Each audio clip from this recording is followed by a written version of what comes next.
Okay, we're gonna go over the woven wheel rose. So for the base of this rose, you come up through the center, and you're gonna do, for something this small, 5 spokes. If you do a bigger rose, you'll want between 7 and 9 spokes. The bigger the rose, the more spokes you want, just because it's going to be hard to weave with so few spokes. The important part is that you need to have an odd number, so you can't have 2 or 4 or 6, because you won't get a weave effect if you do it that way.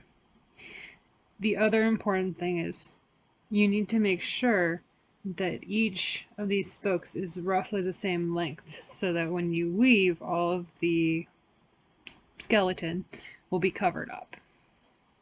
So you just do single stitches, 5 of them.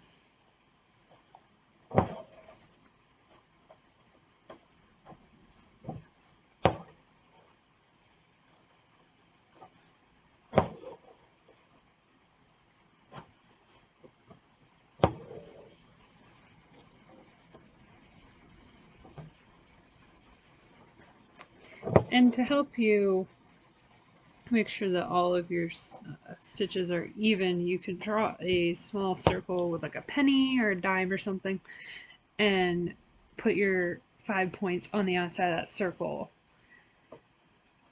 And that should help keep you more even. And then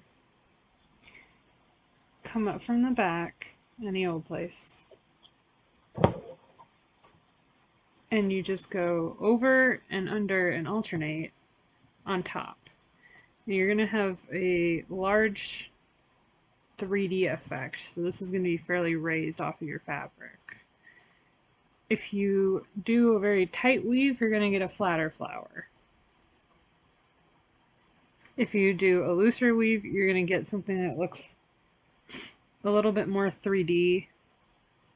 And I'll show you an example of how this looks when it's completely done. But it looks kind of like a spider web if you're starting to see.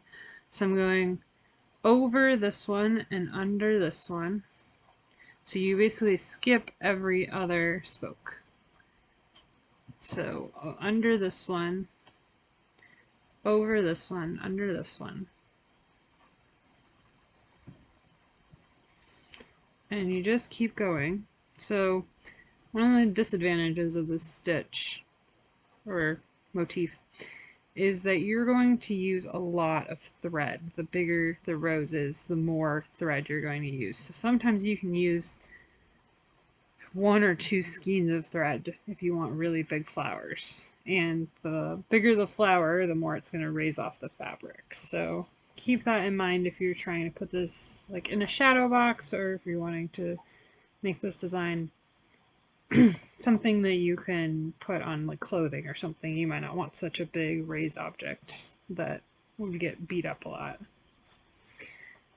So you just keep weaving around and around and around, and when you're done, it should look something like this, like that. This one's a looser weave, so it kind of, you can see a side profile. It has a different texture to it than the other.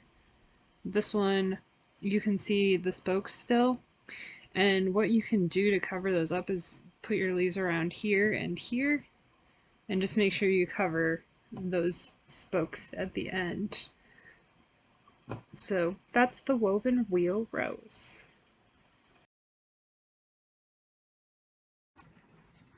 And here we have the end of my woven wheel rose with the satin stitch also butted up against it, so you can see that kind of clearly. You can see that I've used a more open weave to give quite a 3D effect to this. It's nice and loose. It's quite tall as well, so like I said, definitely one of those. It's going to use a lot of thread, but it is very textured and beautiful, so it's definitely one to play around with, and it's so easy to do.